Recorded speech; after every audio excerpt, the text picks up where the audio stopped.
Bien, pues queremos justamente profundizar en esta información que compartíamos hace algún instante con Paulina García acerca de esta alza que ya anunciaron las ISAPRES respecto de la prima GES, de la prima Auge, que tiene distintos precios según la ISAPRE, pero que en general, ¿no es cierto?, significa una alza significativa para el costo y para el bolsillo de cada uno de los usuarios.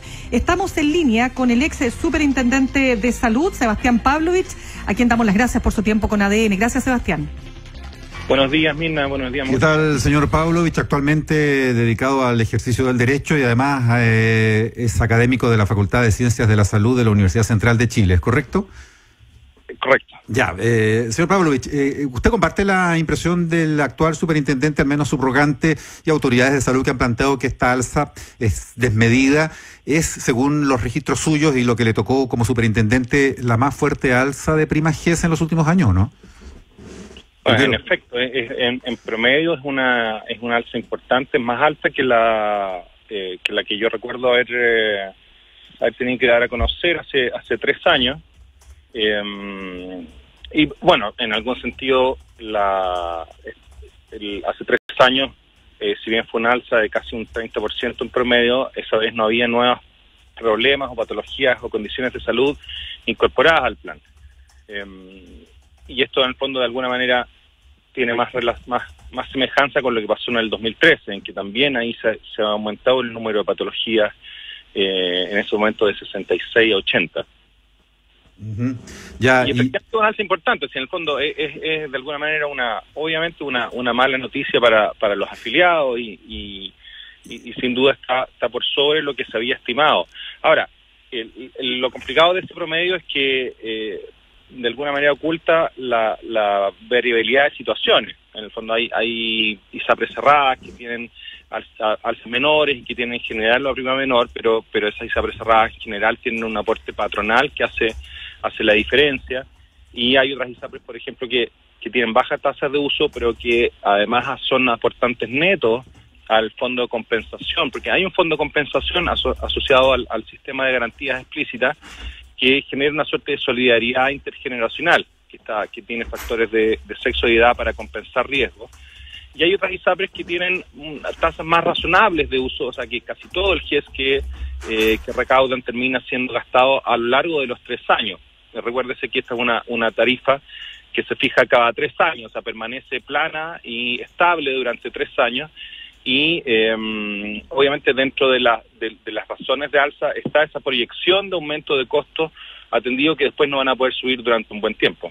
Claro, lo que pasa, lo que uno va viendo acá, Sebastián, es que efectivamente el alza es muy, muy significativa. O sea, cuando uno tiene un plan X, que a uno que la ISAPRE le diga que le va a aumentar, ya de lo que paga, por ejemplo, estaba viendo ayer en lo que se mostraba, ¿no es cierto?, que la ISAPRE Nueva Más Vida, que es la que tiene el alza más significativa, o sea, ya se estaba pagando alrededor de 14.000 pesos promedio, estamos hablando siempre por plan, y ellos van a aplicar una alza de 9.000 pesos más. O sea, pensemos lo que significa por usuario, por cada uno de los beneficiarios. Y quiero sumarlo, Sebastián, y en su calidad de ex superintendente de salud, ¿qué le parece el argumento que le daba la ISAPRE de Mauricio, que tú lo leías más temprano, Mauricio, cuando le decía, pero es que esto va a significar una serie de beneficios extraordinarios? Ahora, si usted no quiere, le dice el mail que le manda la ISAPRE, usted se puede cambiar. Pero ¿cómo uno se va a poder cambiar en un sistema donde uno está cautivo si es que tiene una enfermedad preexistente? Porque todavía no hay reforma a las ISAPRE. Entonces, ¿cómo evalúa usted todo esto en el contexto de un sistema donde muchos usuarios estamos cautivos? Bueno, justamente, el problema de las alzas tiene que ver también con este otro problema, con estos problemas estructurales que tiene el sistema, que mientras no lo resolvamos, la verdad es que nos van a parecer injustas, desproporcionadas, inapropiadas, siempre.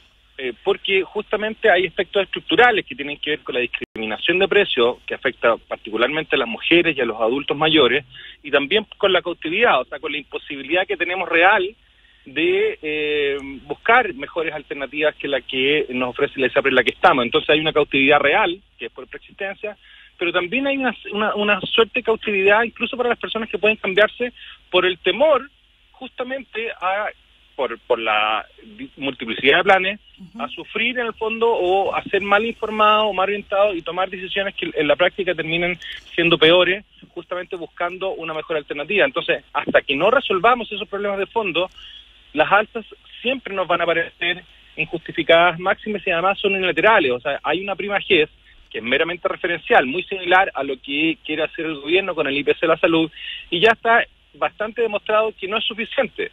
En la medida que no corrijamos esos problemas regulatorios de fondo, el sistema va a continuar deslegitimándose y en efecto el fondo va a seguir teniendo problemas de funcionamiento que van a ser cada vez más difícil, no solamente corregirlos, sino que además lograr cierto pacto social razonable que mejore esta regulación. Ya podemos hablar de la reforma y el trance en el que está y cuánto ha demorado, pero volviendo a la coyuntura actual, porque hoy no hay reforma y están las alzas de por medio, empiezan a regir en octubre. La misma superintendencia llama a reclamar a ellos mismos, a la superintendencia, por cualquier queja que uno tenga. Entonces las posibilidades son tres, diría yo, en principio. Una, o uno se cambia de ISAPRE, pero a otra, a la ISAPRE vecina, que también está subiendo, y en una de esas está subiendo más todavía la prima GES. Salvo que uno vaya a una que la esté subiendo menos, pero que en una de esas el plan no me conviene tanto, en fin. Así que la cosa es bien difícil. Eso sería cambiarse, pero cambiarse es re difícil. Ahora, ya lo estamos conversando. Ahora, la otra opción es recurrir a la justicia, pero según los registros históricos, con pocas probabilidades de éxito en esta materia, a diferencia de lo que pasa con las alzas de planes, o reclamar a la super que está diciendo, ofició para que den explicaciones. ¿Tiene algún destino eso? Bueno, yo no puedo hablar por el actual superintendente, pero en efecto tú planteas un elemento ahí histórico. En el año 2013 se judicializó el alza de la prima GES también, y en su momento los tribunales de alguna manera validaron esta decisión de las ISAPRE unilateral, que en el fondo está amparada por la ley. La ley es la que permite cada 3 años revisar el precio de la prima GES. Pero el 2016, cuando se volvió a judicializar, justamente los tribunales, manteniendo un poco el criterio, pero aplicando la lógica de aquí no hay nuevos problemas GES, por lo tanto no se justifican alzas, habría que esperar, como dices tú, que se mantenga más bien el criterio del 2013. Claro, porque ahora sí hay patologías nuevas. Hay 5 problemas nuevos de salud, que en efecto es una buena noticia, pero obviamente está mancillada por esta alza tan importante en el precio que se le cobra a las personas por el sistema.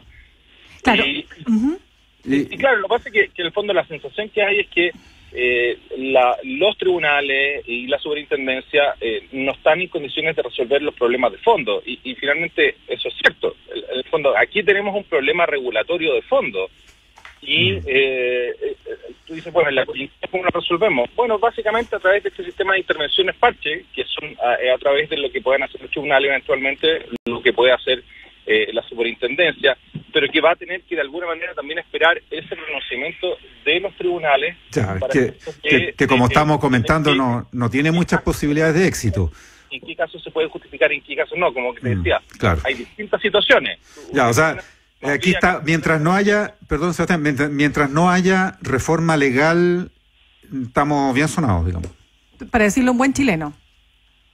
Sí, yo tengo la impresión de que efectivamente el sistema ya en ese sentido no va para más. O sea, si no somos capaces de ponernos de acuerdo, ahora el sistema en algún momento va a terminar deslegitimándose de una manera que lo va a tornar insostenible básicamente para los usuarios del sistema. Claro, ahora estamos conversando con Sebastián Pavlovich, ex superintendente de salud. Sebastián, pero una pregunta ya más concreta, o sea, ¿qué explica que una ISAPRE en relación a otra, como el caso de Nueva Más Vida, perdón que no tengo nada en contra, no soy usuaria de Nueva Más Vida, pero es que me parece impresionante que tenga te entiendo es que, o sea, si el promedio de todas las ISAPRES del 50,4, esta ISAPRE sola está teniendo un alza por este concepto de 76,7%. Entonces yo pregunto, ¿de qué depende aquello? Hay un tema de costos obviamente, ellos van a decir, no, es que a nosotros nos sale más caro porque tenemos, por ejemplo, estoy pensando así, tratando de entender en la lógica,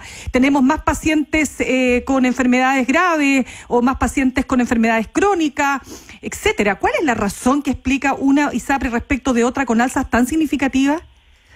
Yo no tengo todos los antecedentes y en el fondo puedo especular sin que se interprete eso como una justificación, digo, para dejarlo más claro. ¿Cuál es la especulación que yo puedo elucubrar? Básicamente esa es una ISAPRE que es un aportante neto al fondo de compensación, o sea, no tienen una alta tasa de uso porque su cartera es básicamente de gente joven que no son usuarios intensivos de GES. Y por el instrumento del fondo de compensación, ellos son aportantes netos al fondo. Entonces, es posible o es probable que dentro del precio que ellos fijen, estimen cuánto van a tener que aportar al fondo. Por lo tanto, cuánta plata van a el fondo, van a tener que firmar un cheque cada 6 meses para el fondo de compensación. Entonces, es posible que dentro del precio ellos estén calculando que van a tener que hacer ese aporte. Y el otro elemento es que para la ISAPRE, de alguna manera, esto y el precio base del plan son dos fuentes de ingreso.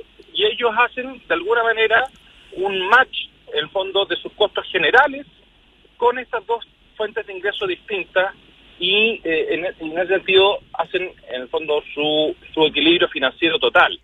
Ellos miden finalmente la raya para la suma al final del periodo. Claro.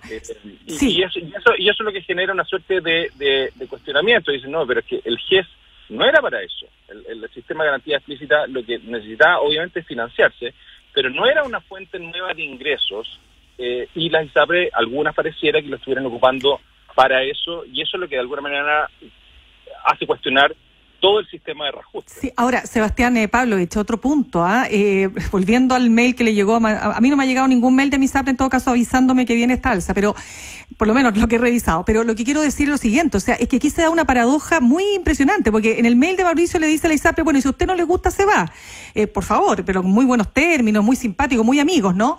Tuteándolo además, pero lo que quiero decir es lo siguiente, o sea, cuando estamos hablando de patologías auge, estamos hablando de personas que tienen, yo me incluyo, pues yo también tengo una patología que forma parte del GES, entonces uno tiene una enfermedad crónica, y esa enfermedad crónica, entonces, yo quiero saber, Sebastián, de acuerdo a la experiencia que tú tuviste como superintendente de salud, hace que ya uno tenga una preexistencia, por lo tanto, cambiarse a otra ISAPRE pareciera ser bastante difícil, si no imposible.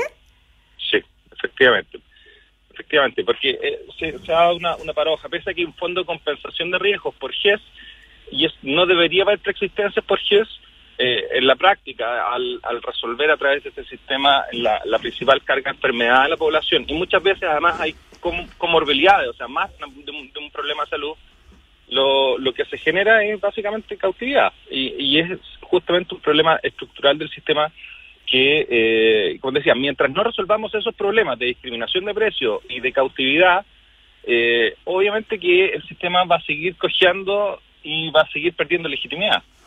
Bien, pues esperamos volver a hablar, ojalá pronto, de lo que hay que hacer entonces, que es lo de fondo, la reforma al sistema de salud con los fondos de compensación que correspondan para terminar justamente con todo tipo de discriminaciones. Agradecemos al ex superintendente de salud, abogado Sebastián Pavlovich, académico de la Facultad de Ciencias de la Salud de la Universidad Central. Gracias, Sebastián. Gracias, Sebastián.